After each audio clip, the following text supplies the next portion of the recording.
Hello everyone, Tendy here, and let me just start off the video by saying this. The amount of time it took me to get this game is ridiculous, and probably the end of the longest hunt for anything in my whole life. Well, except love, but I gave up on that a long time ago. No, this hunt began back in 2009 when I stumbled across a gameplay video for Stubbs the Zombie after noticing it was on the Xbox store when it was available, which by the way, it hasn't been available on there since 2011. Ever since then, I've been hunting down for Stubbs the Zombie in a Rebel of Battle Pool since 2009. That's nearly 10 years, and suddenly the game pops up in my local CEX. I spent £28 on Stubbs the Zombie after seeing it. It's currently the most I've spent on an original Xbox game ever. Actually, anything I've spent in 2018 so far. What else could I have bought with that £28, I think? Well, I could have bought some new games, like a Steam game, bought some movies, went to the cinema, got some food so I don't starve, could have bought pornography because I'm living in the 80s with pictures, or even bought a Minecraft 2018 annual calendar. But instead I bought Stubbs the Zombie, a game released in 2005 for the Xbox original. So yeah, I've sort of been hunting down this game for a while, and finding it was the best thing to happen to me, and obviously I wanted to do some gameplays for it and a legacy review, so here we are. And yeah, so my anticipation for this game was high, and that's putting it nicely. I knew what I was in for, I knew it had issues, but I knew it was also a lot of fun. But does it still stand up? That's the question. Is that true in my case after waiting nearly 10 years to buy it, after spending £28 on it? Well, let's find out. Well, first off, let me tell you, the soundtrack in this game fucking rules. You've got so many pretty well-known songs from the 50s and even the 60s, except this time it's covers and not actually the original version. For instance, we got Lollipop by Ben Queller and Mr. Sandman by Oranger. Both songs were originally recorded by the Cordettes, but here it's recorded by the aforementioned artists. At first this would seem like a negative, but it works well here. It's set in an alternative late 50s in the city of Punchbowl at its opening ceremony. It's a game that never takes itself serious, and that's a great thing, because the protagonist Stubbs, who was a travelling salesman during the Great Depression before he got killed by a character in the game, is a zombie here. And, well, he can't say much except for, well, brains. So humour was really needed to make this game work, and trust me, it works well. It's an extremely charming game with its wacky characters and, hell, boss battles. One boss battle, for instance, literally has you dancing off with a police chief. I kid you not, it's easily one of the most out of nowhere what the fuck is going on boss battles I've seen in years, and I've played Conker's Bad Fur Day.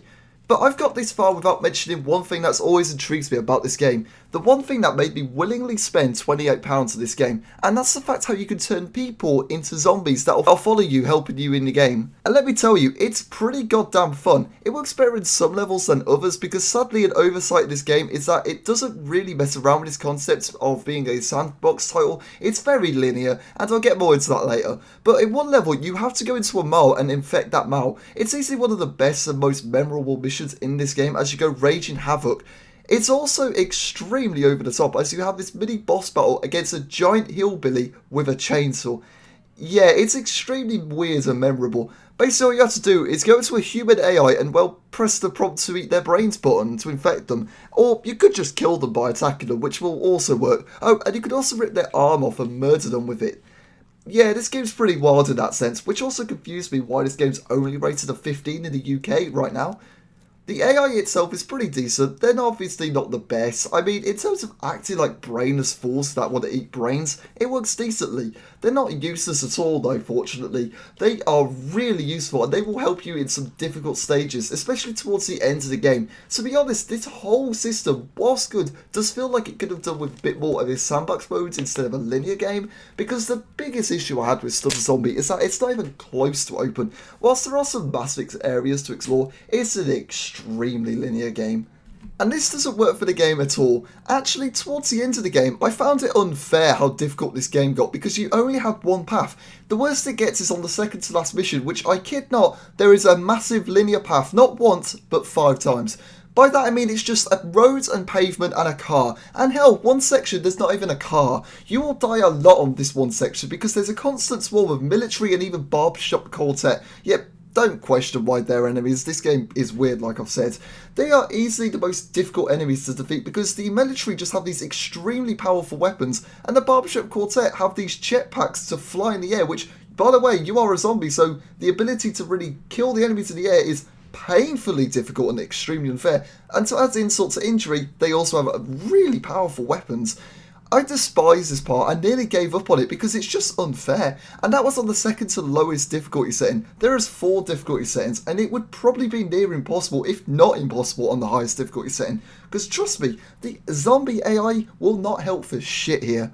It's a real shame that this game is linear too, because a concept like this wasn't and still hasn't been used much still. Hell, the only game I could think of that even has a concept close to this game is possibly Left 4 Dead 2, where you can play as the infected, and even then, a special one. There's also a very small unknown game out there called Raise the Dead, which has been in development hell for about 3 to 4 years, and well, believe it or not, the developers of that game, Ragtag Studio, well, some of the people who work on that game actually worked on this game too.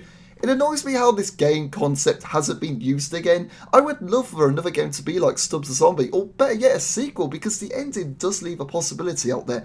Sadly though, and I kid not, the people who own the franchise right now, or well most likely do because no one is actually 100% sure, is Disney. Yeah, I kid not, the developer of the game, Wide Load Games, made this. They went on to make more family-friendly projects after this game, and in 2009 they were eventually bought by Disney. And, well, the only possibility outside of Disney to own this franchise is Aspyr, who published the game. And, well, they have denied owning it, and even acknowledged the interest to make a remake of the game, a port, or even a sequel. And trust me, I'm up for any of those possibilities. And again, I say this a lot, this game is not cheap. This is easily one of the most expensive games you can find for the Xbox original, with people selling it on average between £30 to about high hundreds. Hell, if you want a Steam copy, you'd be lucky to find under 4 digits for this game. It's really that rare. And well, honestly, I wouldn't recommend spending more than £40 on this game. I'd only buy this game for one of 3 reasons. 1, if you seriously want a game with a unique concept such as this, then try it and buy it.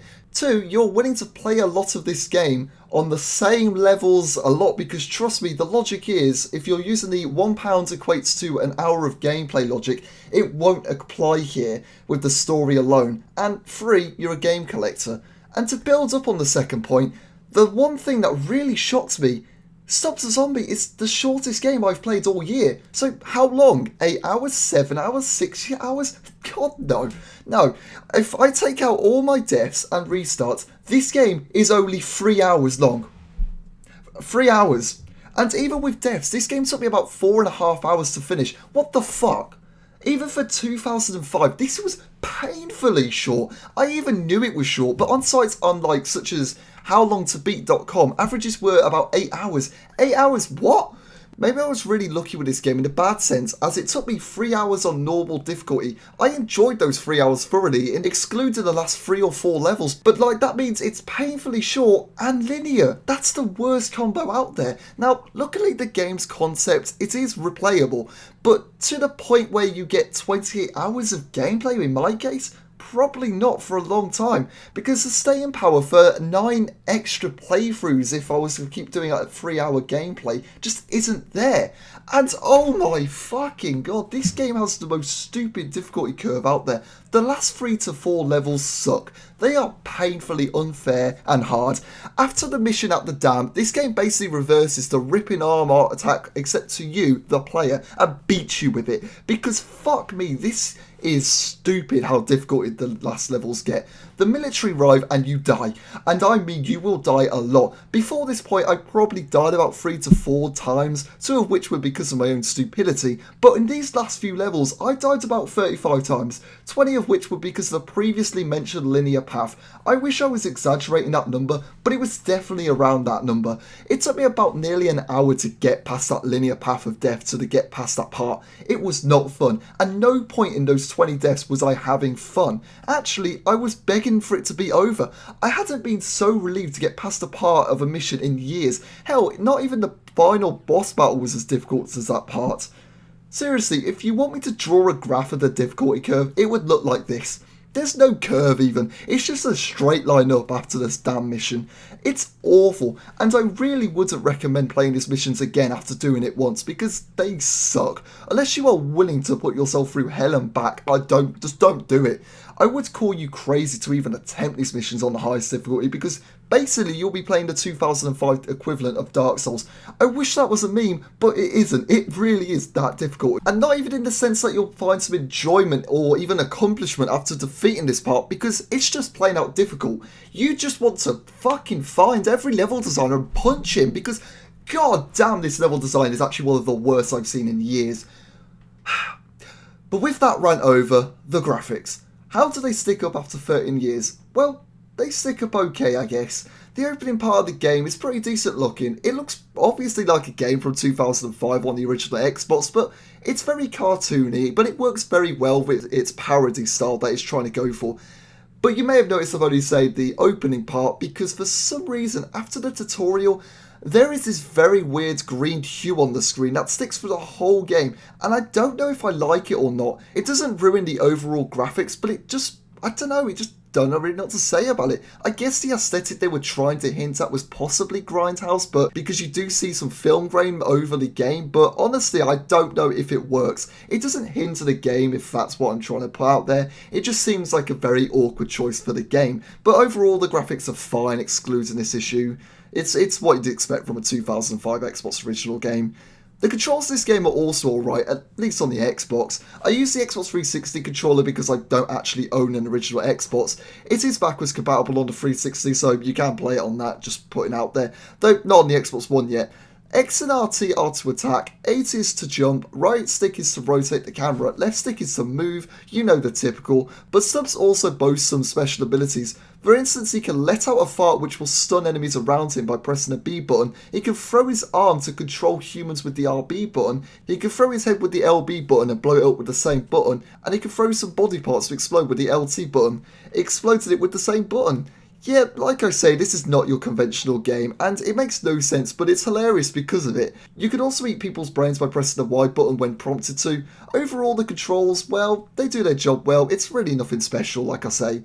The sound design in the game is really good. It has aged really well, and the way the zombies moan and the crunching sounds when eating brains, it's really disgusting and realistic actually, but it works really well, and I'm surprised how well it sticks up after all this time. Even the small bits of dialogue like the human AI says during the gameplay is really memorable. It does get a bit tedious after hearing it, but it does its job well.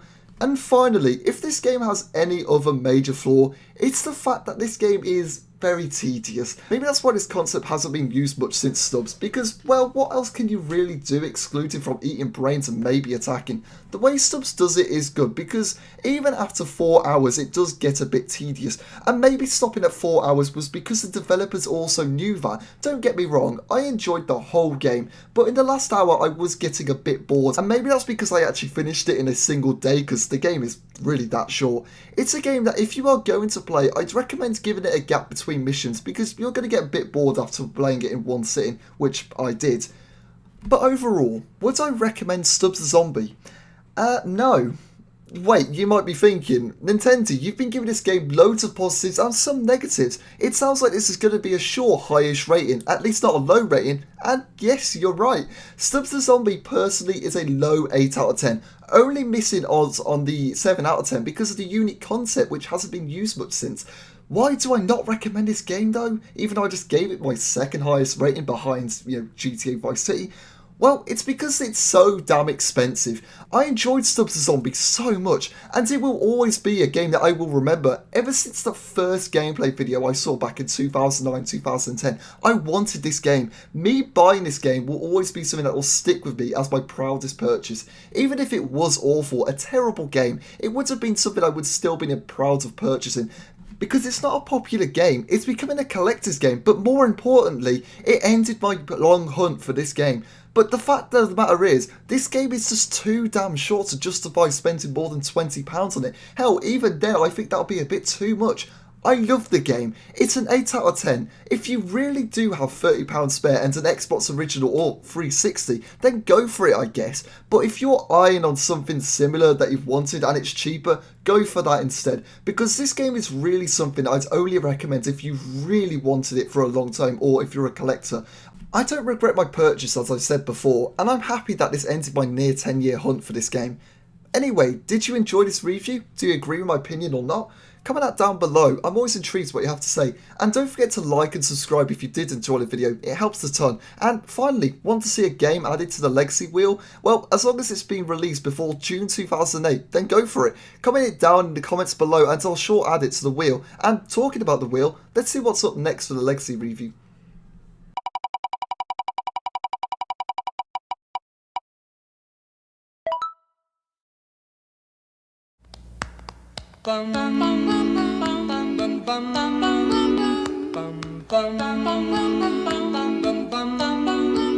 Mr. Sandman, bring me a dream.